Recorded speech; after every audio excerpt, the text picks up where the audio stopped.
하나님 말씀은 신약성경 데살로니가 전서 2장 13절에서 20절까지 말씀입니다. 신약성경 330페이지에 있습니다. 신약성경 330면입니다.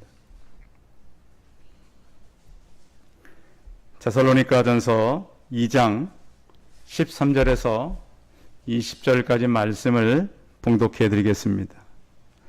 이러므로 우리가 하나님께 끊임없이 감사함은 너희가 우리에게 들은 바 하나님의 말씀을 받을 때 사람의 말로 받지 아니하고 하나님의 말씀으로 받음이니 진실로 그러하도다. 이 말씀이 또한 너희 믿는 자 가운데서 역사하느니라. 형제들아, 너희가 그리스도 예수 안에서 유대에 있는 하나님의 교회들을 본받은 자 되었으니 그들이 유대인들에게 고난을 받은 것과 같이 너희도 너희 동족에게서 동일한 고난을 받았느니라. 유대인은 주 예수와 선지자들을 죽이고 우리를 쫓아내고 하나님을 기쁘시게 하지 아니하고 모든 사람에게 대적이 되어 우리가 이방인에게 말하여 구원받게 함을 그들이 금하여 자기 죄를 항상 채우매 노하심이 끝까지 그들에게 임하였느니라. 형제들아, 우리가 잠시 너희를 떠난 것은 얼굴이요 마음은 아니니 너희 얼굴 보기를 열정으로 더욱 힘썼노라. 그러면 나 바울은 한 번, 두 번 너희에게 가고자 하였으나 사탄이 우리를 막았도다. 우리의 소망이나 기쁨이나 자랑의 면류관이 무엇이냐? 그가 강림하실 때 우리 주 예수 앞에 너희가 아니냐? 너희는 우리의 영광이요 기쁨이니라. 아멘.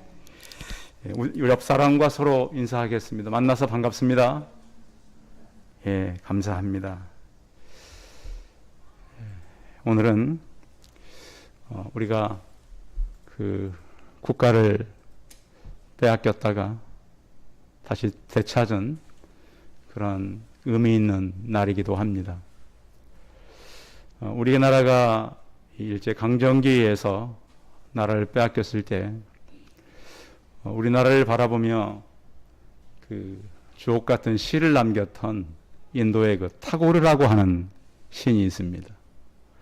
역시 인도도 영국의 지배를 받았었기 때문에 일본의 지배를 받고 있는 조선의 아픔을 참 많이 알고 있었습니다.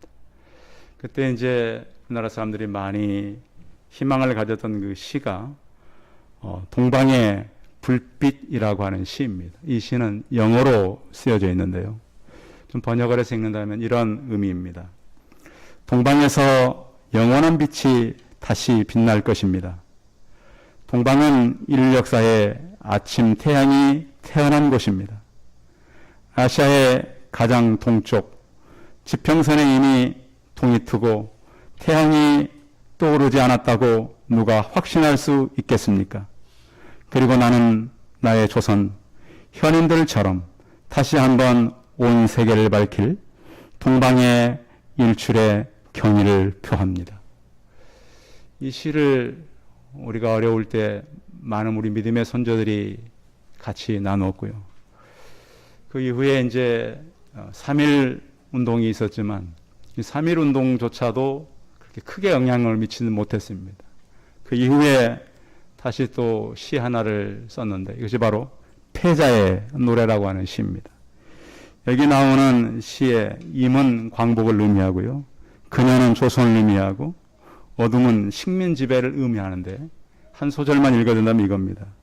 그녀는 눈을 내리뜨고 고요히 침묵 속에 머무릅니다. 그녀의 고향에선 바람 따라 울부짖는 소리가 들려옵니다. 그러나 별들은 그녀에게 영원한 사랑의 노래를 들려주고 그녀의 얼굴은 부끄러움과 고달픔으로 상기되어 있습니다. 사랑이 넘치는 방에 문이 열리고 임께서 부르시는 소리가 들려왔습니다. 어둠의 심장이 이제 곧 다가올 인과의 만날 약속의 경외심에 말려 두근거립니다. 지금은 어둠, 식민 지배에 있지만 다시 그 만날님 광복, 그리고 이 그녀 신부는 조선으로 표현한 참 주옥 같은 이 시입니다. 우리나라는 참 어두운 때에 이 땅을 회복할 수 있는 좋은 사람들의 도움을 참 많이 받은 나라입니다. 광복절은 국가적으로도 또 계절적으로도 그렇습니다. 여름에서 가을로 넘어가는 시기가 바로 지금이고요. 또 교회 후반기 사역적으로도 중요한 시점이 바로 지금이라고 하는 것입니다. 사람은 이 땅을 사는데 그냥 살아가는 사람은 한 사람도 없습니다. 사람은 누군가에 붙잡혀 살아갑니다. 여러분 그거 아십니까? 우리가 볼 때는 그냥 평범하게 사는 것 같지만 사람은 누군가 붙잡혀 살아가는 거예요. 그냥 살아가는 사람은 하나도 없어요. 만약 우리 뒤에 오는 사람들이 나를 평가한다면 나는 누구에게 붙잡힌 사람으로 평가할까요? 그러니까 다른 사람 볼 것도 없어요. 나는 내 뒤에 오는 사람이 나를 평가할 때, 아, 저 사람은 누구에 붙잡혀 있었다. 1930년에 하버드 대학교에서 그 졸업생들 가운데 성적이 우수한 그 학생들 가운데 268명을 뽑아서 72년 동안 연구를 한 그런 기록이 있습니다. 언젠가 제가 도 한번 얘기한 것 같습니다. 사회적으로 뛰어난 이 엘리트들을 모아서 그러면 이렇게 엘리트들은 어떤 성공한 삶의 공식이 있겠는가라는 연구를 주로 했어요. 이 대상자들 가운데는 이 미국의 아주 출세한 그 사람들, 전직 대통령이었던 존 F 케네디 대통령도 포함되어 있습니다. 베스트셀러 작가들, 언론인들, 또한 사업적으로 성공한 사람들, 이 사람들을 조사해 봤는데 주로 한 50세쯤 되었을 때에 많은 문제를 일으켰는데 그 문제가 그 뇌에 오는 그 정신적 질환들이었습니다. 그래서 이제 훌륭하고 뛰어난 사람들이면 참 성공할 수 있겠구나. 그런데 여지없이 이 사람들은 많은 그런 질환들을 겪게 되었다는 거예요. 그래서 이 사람 이렇게 연구한 결과는 뭐냐?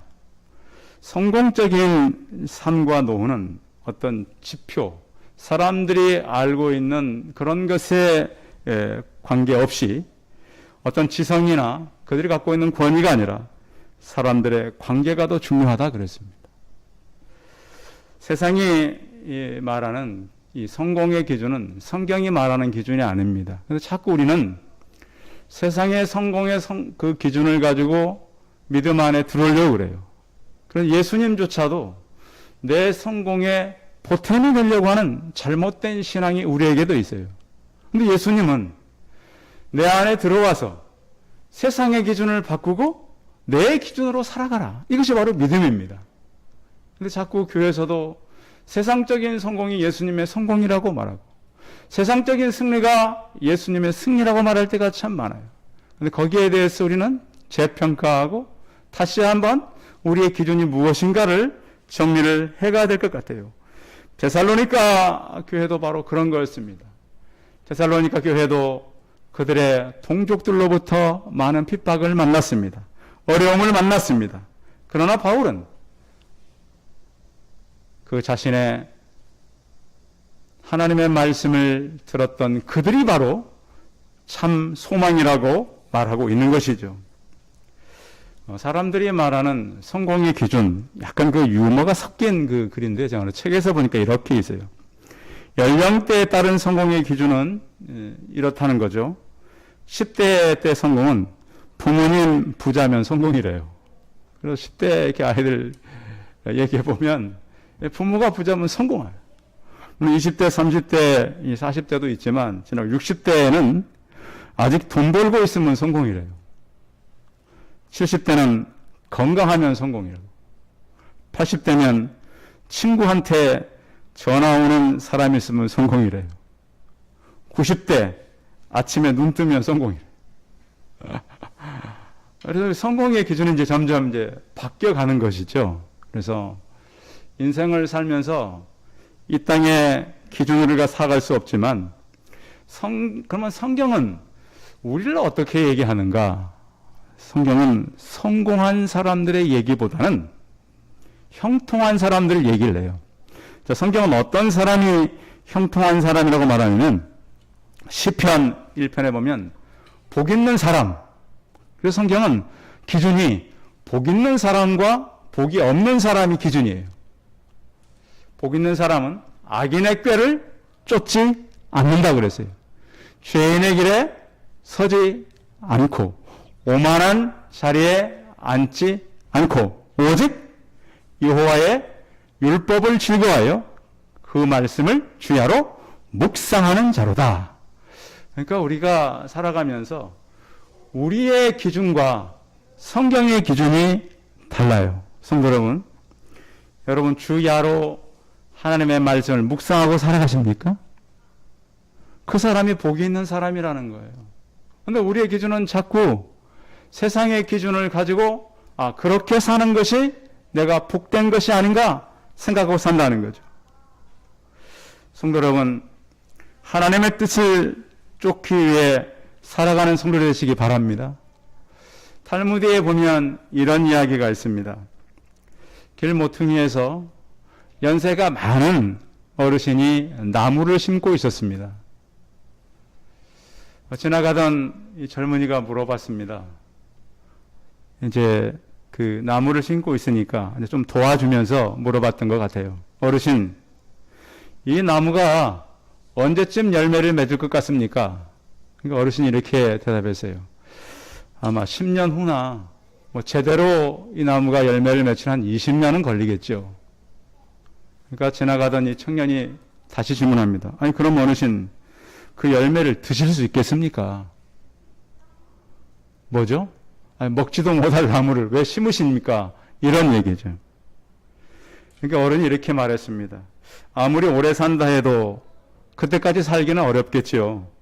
그런데 내가 어렸을 때 우리 집 마당엔 과일나무가 많아서 그 열매를 내가 따먹고 자랐습니다.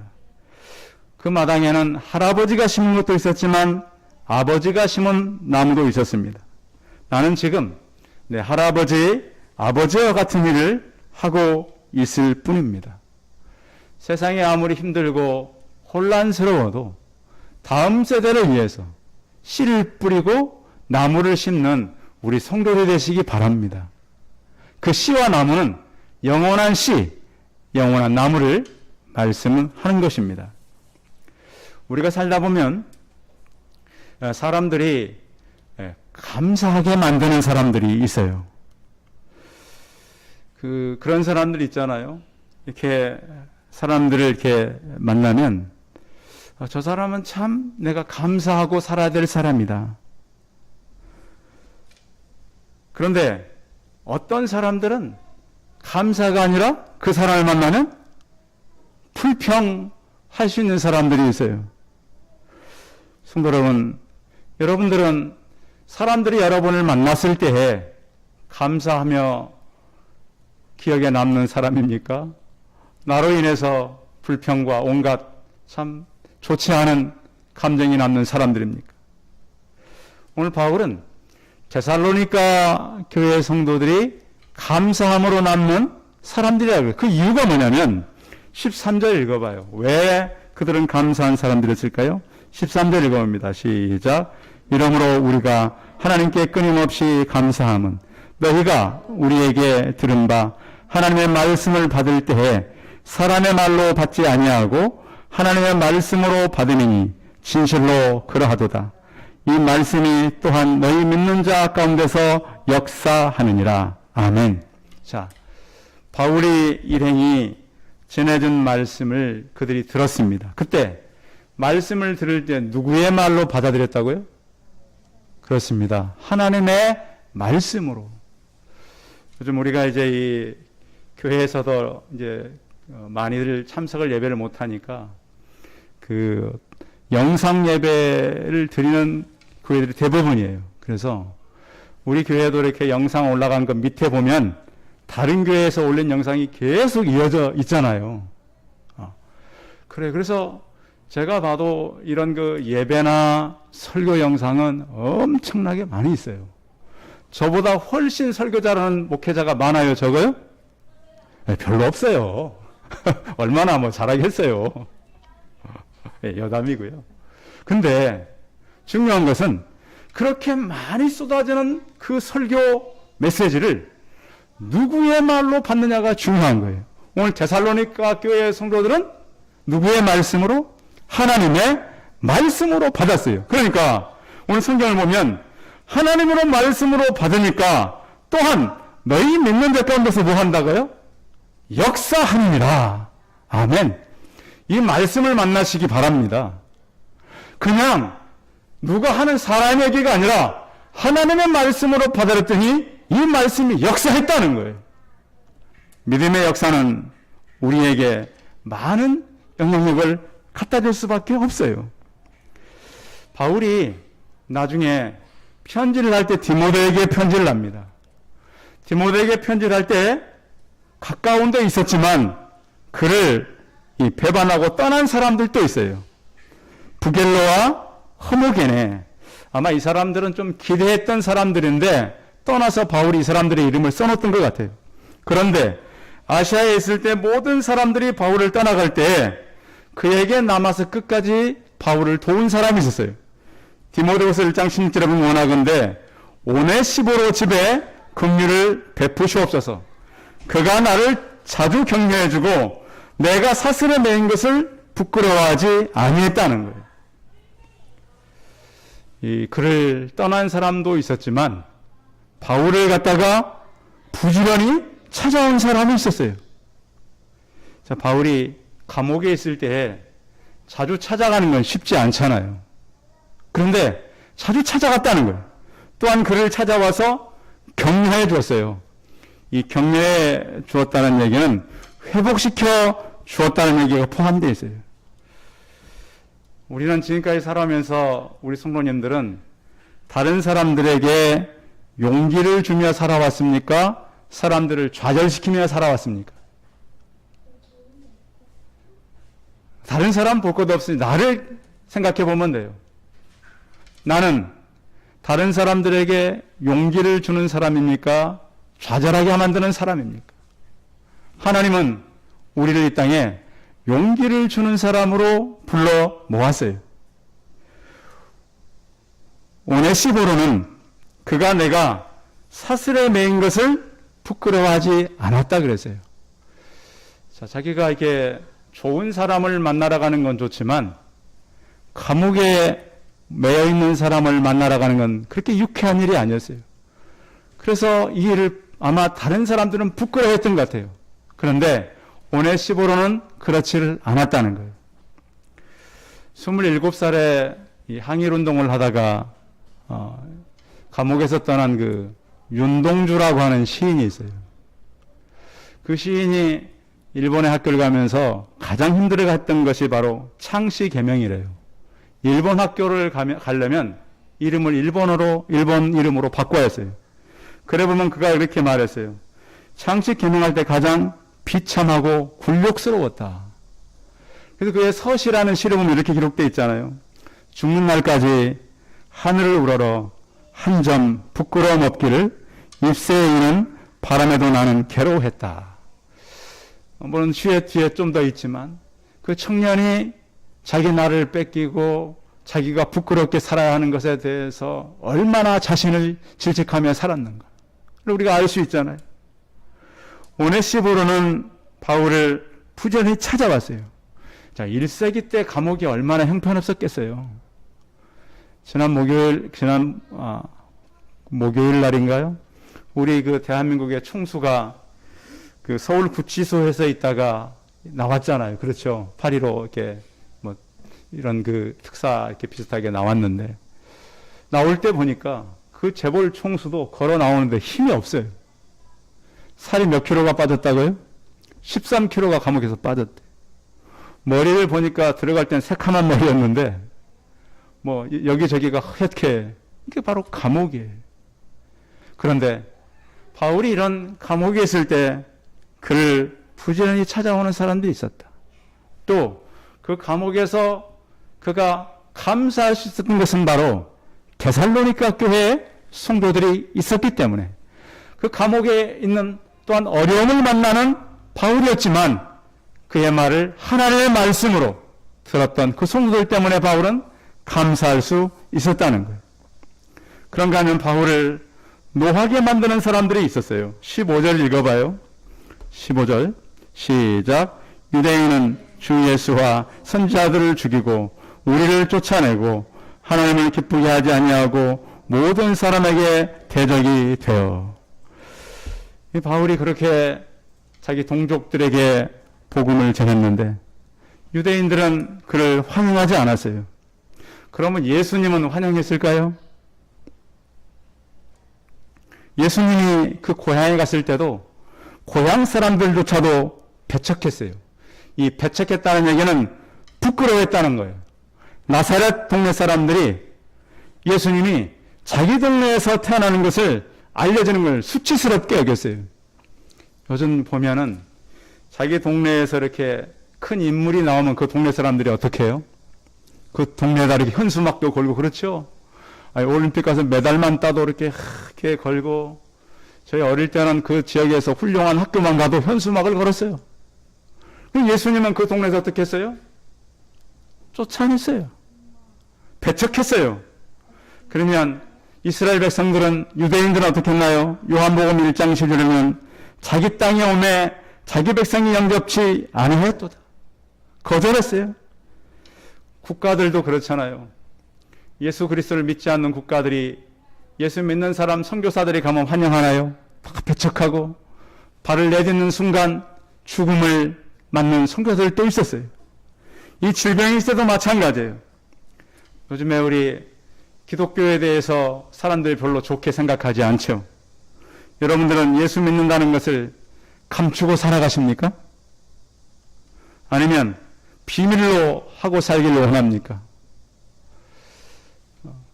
아마 8월이 지나면 다시 교회에서 전도하러 갈 건데, 주변 사람들이 오히려 저희 교회를 염려해요. 이 지역에 목사님 교회 괜찮냐고. 그래서 저는 감사했어요. 목사님 괜찮으시냐고. 주변 다니면 그렇게 물어봐요. 그러면 그동안 우리 교회는 주변의 사람들에게 어떻게 비춰졌는가를 알 수 있잖아요. 그래서 하나님께서 우리에게 주시는 것들로 우리는 로마서 1장 10절에 보면 바울은 내가 복음을 부끄러워하지 않는다라고 했습니다. 왜냐하면 1세기 때 기독교인들은 굉장히 소수였습니다. 그래서 부끄러웠고 그들은 핍박을 받을 수밖에 없었고 유대인들을 배척했습니다. 왜냐하면 종교 지도자들이 자기들의 계산이 이 예수 그리스도를 믿는 사람들이 맞지 않을 때에 전에는 원수였던 사람도 합세했어요. 바리새인과 서기관들은 사이가 좋지 않았지만 예수를 배척하는 합세했고, 또한 유대인들은 이 사도 바울과 예수 그리스도를 믿는 사람들이 기득권과 맞지 않자 배척을 하게 된 것입니다. 이 시대는 바울 당시뿐만 아니라 예수 믿는 사람을 굉장히 배척하는 시대예요. 그러나 우리가 그런 배척하는 시대에 하나님을 의지하고 살아가고, 또한 바울은 그들을 향해서 이렇게 말씀하고 있어요. 17절을 같이 한번 읽어봐요. 17절 시작. 형제들아 우리가 잠시 너희를 떠난 것은 얼굴이요 마음은 아니니 너희 얼굴 보기를 열정으로 더욱 힘썼노라. 그리고 그 뒤에 19절도 읽어봅니다. 시작. 우리의 소망이나 기쁨이나 자랑의 면류관이 무엇이냐? 그가 강림하실 때 우리 주 예수 그리스도 앞에 너희가 아니냐. 아멘. 과연 예수님을 다시 만날 때 내 면류관이 무엇이겠느냐? 데살로니가 교회 성도들이라고 말합니다. 지금은 우리가 핍박을 받고 있고 어려움을 만나고 있지만 나의 면류관은 바로 데살로니가 교회 성도라고 말하고 있는 것이죠. 우리 성도들은 누가 이끌고 누가 역사하죠? 하나님께서 이끌고 역사해요. 제가 어릴 때 이제 여름이면 도시교회에서 이제 저희 있는 시골교회로 봉사를 하러 와요. 그런데 한 번은 교회에서 온 것이 아니고 학교에서 온 적이 있었어요. 학생들이 얼마나 와서 열심히 기도하고 정말 그렇게 뜨겁게 기도하는 팀을 별로 본 적이 없어요. 그래서 제가 이제 신학대학을 간다면 재밌는 거는 저희 학교 사감님이 저희 동네를 다녀간 거예요, 그때. 그러니까 옛날에 한번 만나서 거기서 왔다 그러니까 저를 얼마나 반가워하는지. 그래서 그분의 추천으로 제가 대학 다니는 동안 장학금 받고 다닌 거예요, 그분 추천으로. 그래서 학교에서 누릴 수 있는 여러 혜택을 줬어요. 그분이 사감님을 하시다가 떠난 날 저게 그렇게 얘기했어요. 내가 너를 심고 떠난다. 참 그래서 그분이 언제라도 한번 뵙고 싶어요. 그뿐만 아니라 하나님은 지금도 역사하세요. 지난주 이제 목요일 날 제가 이제 시장을 갔다 오면서 양재 쪽에서 교회 쪽으로 오고 있었는데 그쪽에 오다 보면 지하도를 하나 지나야 돼요. 그 지하도는 잘 막히지 않았는데 그날은 막혔는데요. 막히고 있는데 그 지하도에서 얼마나 장엄하고요. 웅장한 찬송이 흘러나오는, 여러분 그런 경험 있어요? 서울 시내 지하도를 지나다가 그 웅장한 찬송이 흘러나오는. 근데 그날 제가 굉장히 영적으로 좀 지쳐 있었어요. 마음도 피곤하고.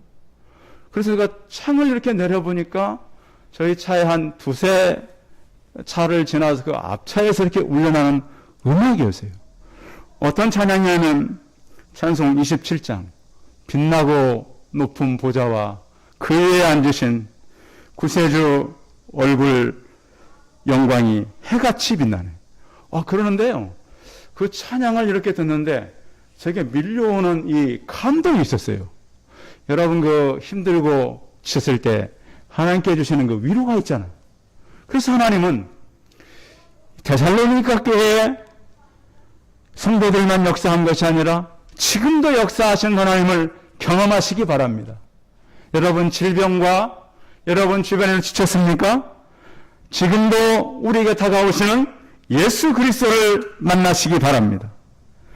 오늘 바울은 너희가 영광이요 기쁨이라고 말합니다. 교회는 하나님이 살아계심을 만나고 주일날 만나서 그 하나님을 나누는 그러한 곳이 바로 교회입니다.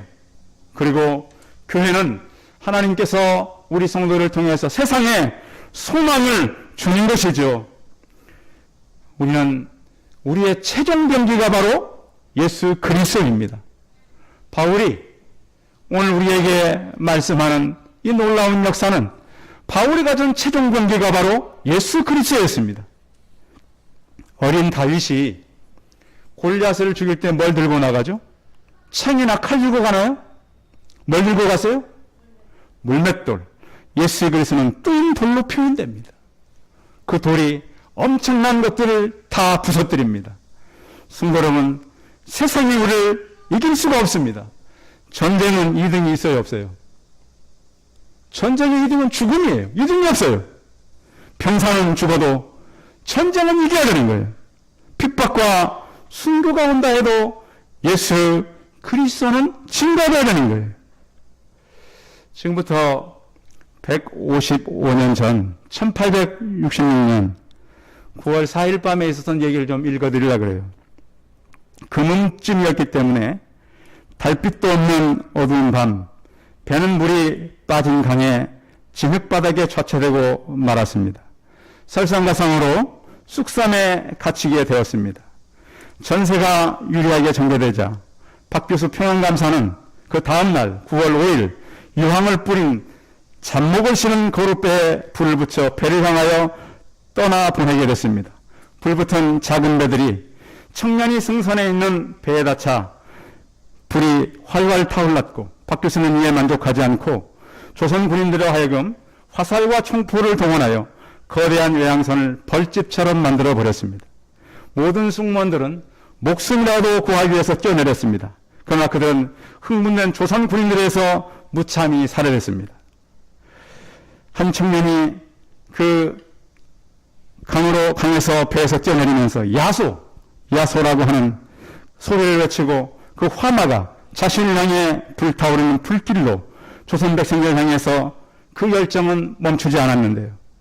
그 불길 속에서 책을 한 권 가지고 나와서 한 군인에게 전달했습니다. 그 책을 받은 군인은 잠시 멈추고 그 청년을 칼로 쳐서 죽였습니다. 그 청년이 바로 27살 된 토마스 선교사였습니다. 그는 그 죽음으로 끝나지 않았어요.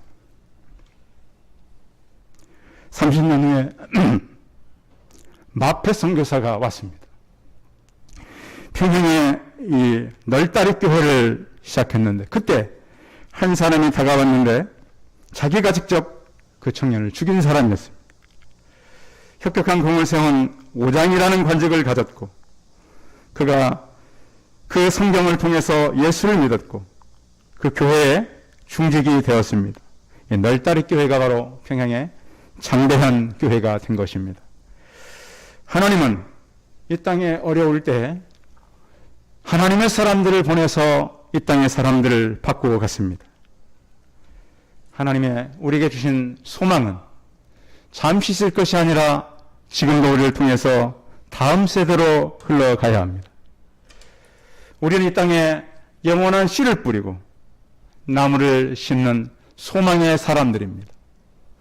저의 영광이요 면류관은 바로 우리 송파세승교회 성도들입니다.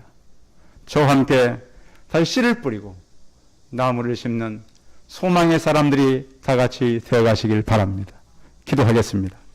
살아계신 하나님, 우리가 광복절을 맞으면서 이 땅에 어두운 때를 살아갔던 믿음의 선조들, 이 땅이 너무 어두울 때 150년에 찾아왔던 선교사들, 이 동방에 이렇게 다시 성장해 가고 빛이 드러날 때를 그들은 보았습니다. 우리가 하나님의 말씀을 들으면서 사람의 말이 아니라 하나님의 말씀을 들었던 데살로니가 교회 성도들처럼 핍박이 오고 어려움이 온다 할지라도 주님께서 우리에게 주신 소망을 포기하지 않게 하여 주옵소서. 우리가 이 땅에 소망의 사람인 것을 기억하고 또 다른 사람들에게 생명의 복음을 계속 전달하는 우리가 되게 하여 주옵소서.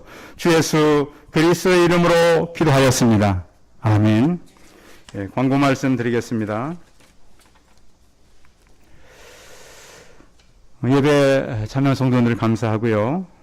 아직 또 다시 이제 질병이 퍼져가고 있는데 여러분들 주의해서 거리두기 또한 우리가 해야 할 일들을 잘 감당하기를 바랍니다. 계속해서 새벽 기도하는 거 또 그 외의 예배는 다 유튜브를 통해서 전달되고 있으니까요.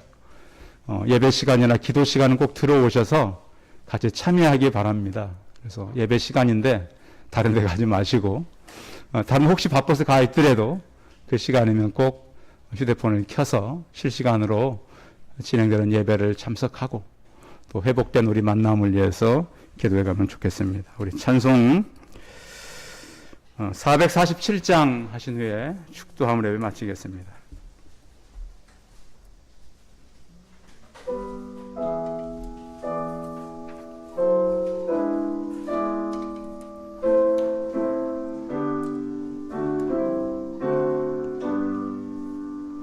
이 세상 끝날까지 주 성령 살래니 내 친구 내신 주여 늘 함께 하소서.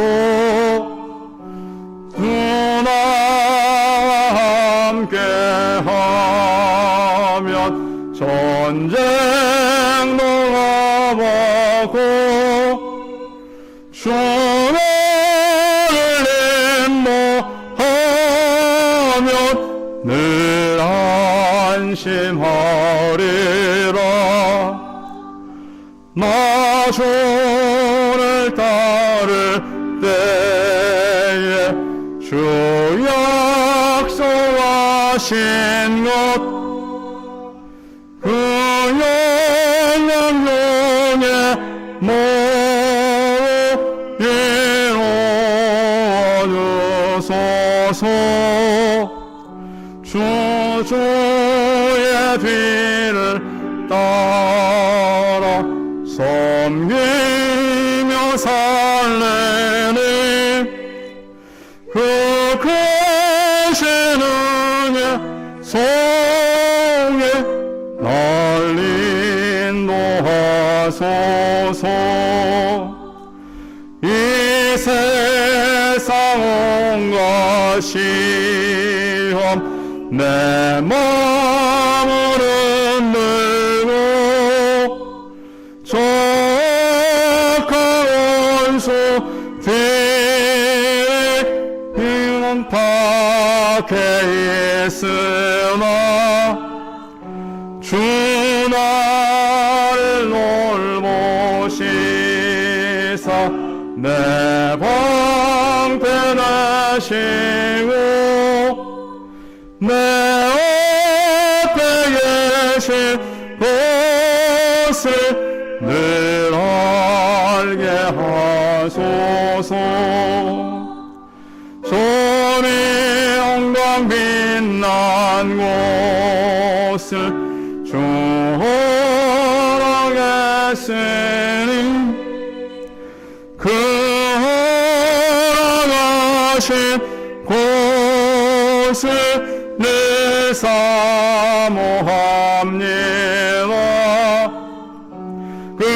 끝까지 쉬지 않고 주 따라가니 주 모든 사랑으로 늘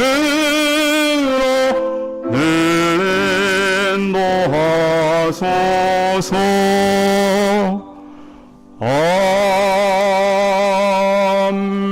아멘.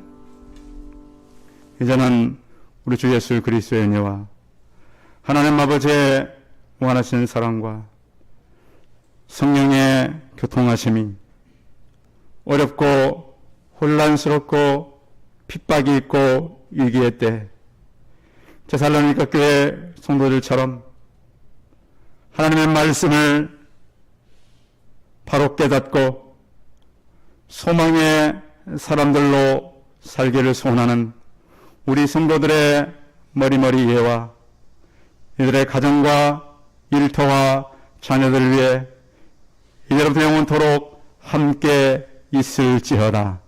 아멘.